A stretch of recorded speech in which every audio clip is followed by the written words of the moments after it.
Jack London, The Little Lady of the Big House, Part 6. Chapter 2.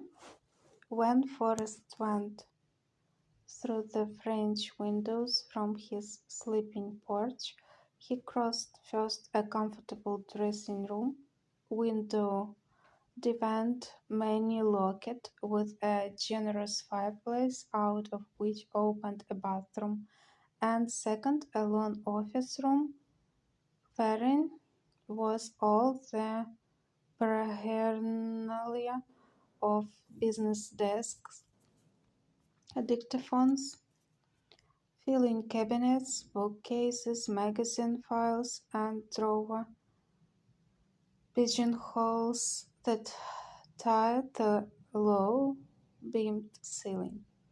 Midway in the office room he pressed a button, and a series of book-freighted shelves swung on a pivot, revealing a tiny spiral stairway of steel, which he descended with care that his spurs might not catch the bookshelves swinging into place behind him. At the foot of the stairway, a press on another button pivoted more shelves of books and gave him entrance into a long, low room, shelved with books from floor to ceiling. He went directly to a case, directly to a shelf, and erringly laid his hand on the book he sought. A minute he ran the pages, found the passage he was after, nodded his head to himself in vindication, and replaced the book.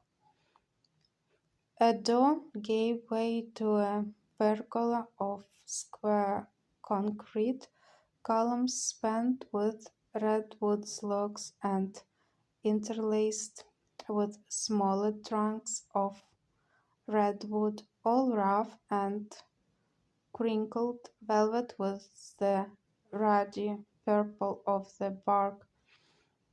It was evident, since he had to skirt several hundred feet of concrete walls of wandering house, that he hadn't taken the short way out. On the wide spreading ancient oaks, where the long hitching rails bark chawed, and the hoof-beaten gravel showed the stamping place of many horses, he found a pale golden, almost tan golden sorrel mare.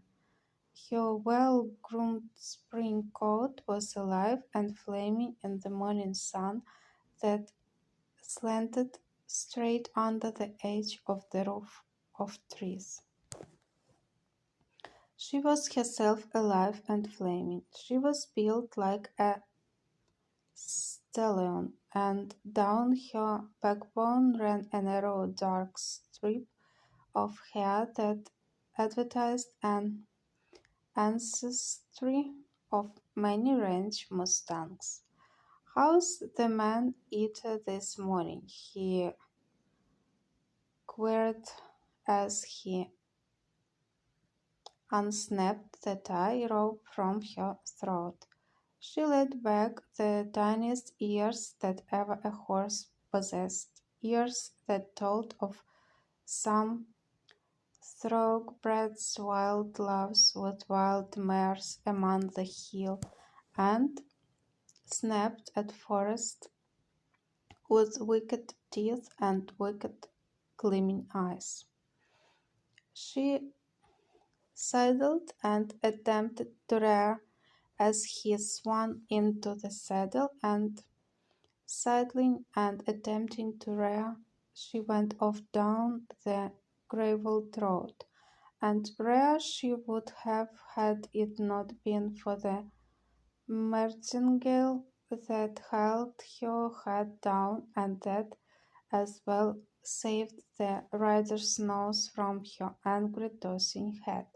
So used was he to the mare that he was scarcely aware of her antics.